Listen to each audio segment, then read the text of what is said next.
Welcome back. There was this dramatic pause as we waited for the click. Welcome back to Counterculture. That's Pastor Mark. I'm Annie. We are excited about counterculture. Things that are counter to our culture. We are excited? Yeah, that was your cue. That was your cue. I am so stoked.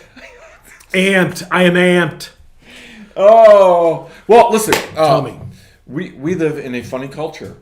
Sometimes it's scary funny. Sometimes it's just funny. But we live in a culture that has a problem. Mm-hmm. We have one view of God, right? Mm-hmm. And it's the God and the Jesus that we've made, that he just loves everybody, right? And which is a true statement, that he just wants only good things for you, that he's up in heaven just... It's all about you being happy. Exactly. So I thought we would take this session and we would talk about that. So Deuteronomy chapter 28. We were challenged in prayer today to look at Deuteronomy chapter 28. Yes. So bunch of verses there, 1 through 14. Can you just read those to me, sir? If you fully obey the Lord your God and carefully follow all his commands I give you today, the Lord your God will set you high above all the nations on earth. All these blessings will come upon you and accompany you if you obey the Lord your God. You will be blessed in the city and blessed in the country. The fruit of your womb will be blessed, and the crops of your land, and the young of your livestock, the calves of your herds, and the lambs of your flocks. Your basket and your kneading trough will be blessed. You will be blessed when you come in and blessed when you go out. The Lord will grant that the enemies who rise up against you will be defeated before you. They will come at you from one direction, but flee from you in seven. The Lord will send a blessing on your barns and everything you put your hand to. The Lord your God will bless you in the land he is giving you. The Lord will establish you as his holy people, as he promised you on oath, if you keep the commands of the Lord your God and walk in his ways. Then all the peoples on earth will see that you were called by the name of the Lord, and they will fear you. The Lord will grant you abundant prosperity in the fruit of your womb, the young of your livestock, and the crops of your ground, in the land he swore to your forefathers to give you. The Lord will open the heavens, the storehouse of his bounty, send rain on your land in season to bless all the work of your hands. You will lend to many nations, but will borrow from none. The Lord will make you the head, not the tail, if you pay attention to the commands of the Lord your God that I give you this day and carefully follow them. You will always be at the top, never at the bottom. Do not turn aside from any of the commands I give you today, to the right or to the left, following other gods and serving them. All right, so lots in here. We could tear this apart and do all kinds of things. But this is the God that a lot of people are preaching, right? This God that, hey, I'm going to give you it all. This is fantastic. All of us would like to be here. You're not going to have any problem. Everywhere you step, right, flowers are going to just appear, right? That life is going to be great. Your bank account's always going to be full. Your enemies are always going to be behind you. You're going to be the head and not the tail. I really like that. That's a good chasing the wind message right there, right? Do you want to be the head and not the tail, right? There's all kinds of good things in this, right? Goes right along with our culture. The problem is, the counterculture aspect of this is that this is a if-then conditional 14 verses, right? It's if-then. And it's all about if we do what, sir? Follow and obey. Follow and obey. So it's not just about if we say the things, right? If we know the things, if we remind others of the things. It's about if we know them and we obey, right? So in this modern culture where we want the second part of the conditional statement, not the first part, right? Without having to do the first part, how do you encourage people to not just grasp onto the second part, but to actually understand the first part, we need to obey. You need to obey. Fantastic. You know, there's no free lunch. Ooh, They're trying to give us a free lunch today. That is our culture. They give free lunch, but you will always have to pay the fiddler at some point. Mm-hmm. That is the problem with sin. Sin can seem fun at the time, and sometimes it is. But there will be a price to be paid at some point. So how do we get that point? Because I agree with you, obviously.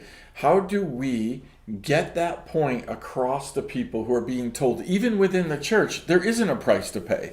Basically, do whatever you want to do, and God has to honor his part of the promise. Well, I've been pastoring for 30 years, and I started pastoring during the church growth movement. Mm-hmm. And it was all about seeker-sensitive stuff, and it was all about consumerism. Yep. You know, we kind of quit teaching people that yes, we come into the church. It's not an either or; it's a both and. We come in to get something, mm-hmm. to learn, to be fed. Mm-hmm. You've heard it. Well, Pastor, I'm just not getting fed here anymore. No, you just ain't eating. I'm feeding you. Now I understand there's probably some churches the pastor isn't feeding, mm-hmm. but most of the time, what I realize is you don't like what's on the table. Yeah, exactly. You know, and I don't want to eat it, so I'm not going to eat it. And so what we do is we have people come in. Well, I don't like that church. It doesn't, it doesn't have what I want. This is what it isn't about you. Bob does that. Bob's show is it's not about you. Yep. We make it about us. Mm-hmm. We make it about us, and so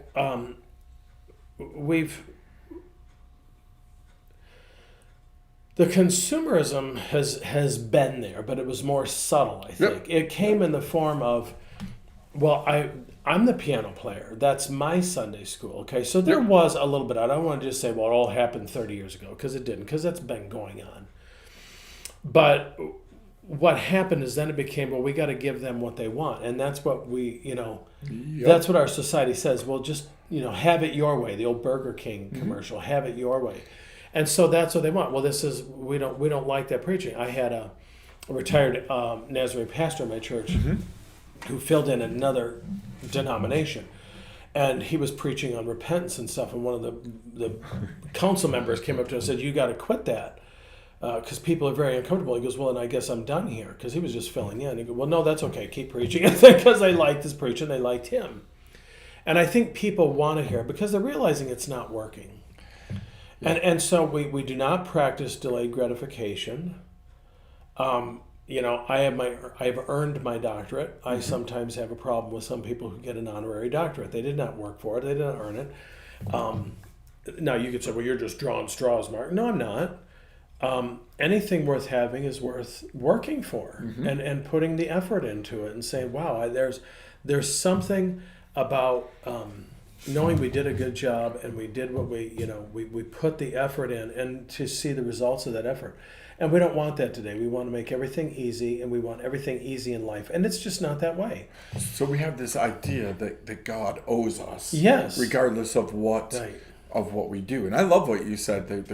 We do. The things that are worth having are worth working for. Mm-hmm. Right? Now, again, that's a hard thing because salvation is free. Yes. Right? But then once we get the free gift, we should want, to respond to that free gift, right? Not earn it, which is what lots of people use to bash mm-hmm. people over the head, mm-hmm. but we should want to work, right, for God because we've gotten it. A response, it's a form of thanksgiving and worship to say, God, you've given me this. I want to give back. My little ketchup and bacon boy. So he held the door open for some people one Sunday morning. He goes, Pastor, he goes, how about I be the doorman and you pay me $15 an hour? I said, how about you just volunteer and hold the door open for him like a nice young man would, So there's a little bit of training. So that's how we've got to train people. And it's very hard. I think that's part of the reason, we're saying that, what is it, like only 37% of people go to church or find faith of any value to them. I think I saw it was 4 in 10 people this morning on some poll. Well, it's because we're not telling them. Sometimes we make it so easy to just, well, just come in, which is fine. It should. Sometimes I've joked it's harder to become a member of a church than it is to get into heaven.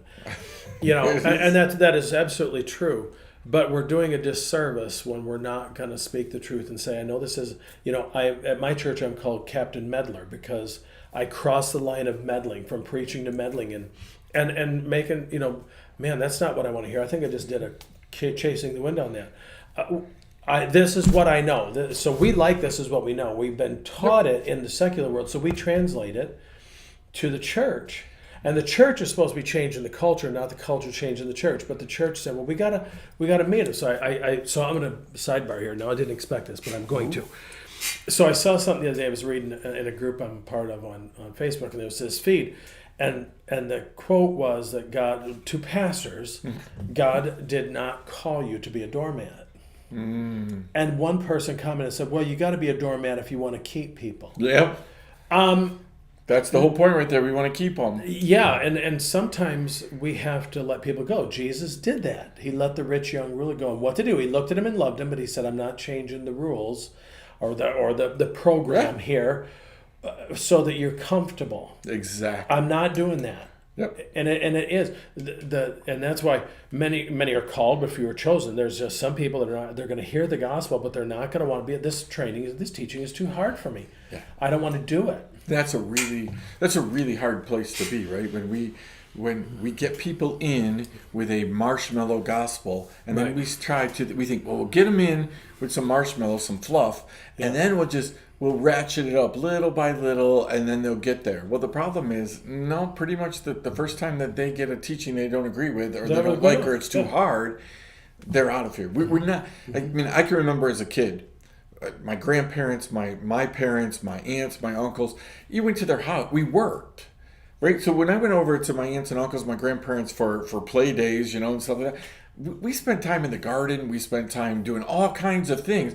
We learned work ethic. We learned how to work, right? Time at grandma's, yep, fun, great. But there was also work involved with it. Mm-hmm. Same concept here, right? We want the things of God, but we don't want to think we have to work for it, right? So we've gone way overboard on this whole, right? The gift of salvation is free. You do not work it. There's nothing you can do to earn it. You're not worthy of it. Yeah. But there is work, right? If you want the blessings of God. And it was God, Jesus didn't die on the cross to let us stay the same. He did it so that we could get better. We had a sin problem, and that's why he died on the cross, to be victorious over sin and death and hell, so that we can overcome it. We don't have to live in sin every day. We can overcome it with his help. We don't do it on our own. We do it surrendering to him and saying, God, help me today to live for you. Well, I think we call it sanctification in theological circles. We are rightfully telling people that heaven is the goal, right? Yeah. And that's true. Yeah. But kingdom, being a part of the kingdom of heaven, until we get to heaven, is what we're to be doing, right? So we need to be doing things for the kingdom, working with God, being obedient, so that we get this blessing. And that is the blessing. That is the blessing for us. Yeah. Is when we get to serve the Lord. It's one of the, we were just talking about this passage from Matthew 20, I think it is, at a pastor's gathering this week. And it's the parable of the vineyard. Yeah. Yep. And one of the tragedies of the parable of the vineyard is the ones who got in at the end. The last group got in. Okay, we identified that with going, with our relationship with God, and that's great. I don't care when you get in, just get in. But the tragedy of that is they missed out on serving the master all their life. I was thinking about it as we were sitting there talking about it. I thought, well, I probably would have been the second wave. Which means I missed the first wave of really having more time to have served God. I didn't get to go to teen camps and stuff like that. So I still got in when I was 21, so to speak. I think probably I was in sooner than that, but I just didn't realize it. But whatever in is, that's a whole nother discussion. But to be able to say, wow, when did we get in? I missed out on some of my younger years really learning about Christ and living for Christ. But I'm glad I got in when I got in. And better to get in than not get in at all, to be chosen and, asked. Super grateful. Right. But I realized that I missed out. Yeah. Right? I think that's important. We don't want anybody to feel that way or know that or get that. So, right. Well, I mean, and there's, Christianity is so exclusive. Most religions are exclusive. Yep. Yeah. They are, but Christianity gets the hit for it. When Jesus, but people come to our churches and we got to have our music has got to be upbeat and it's got to be a rock concert.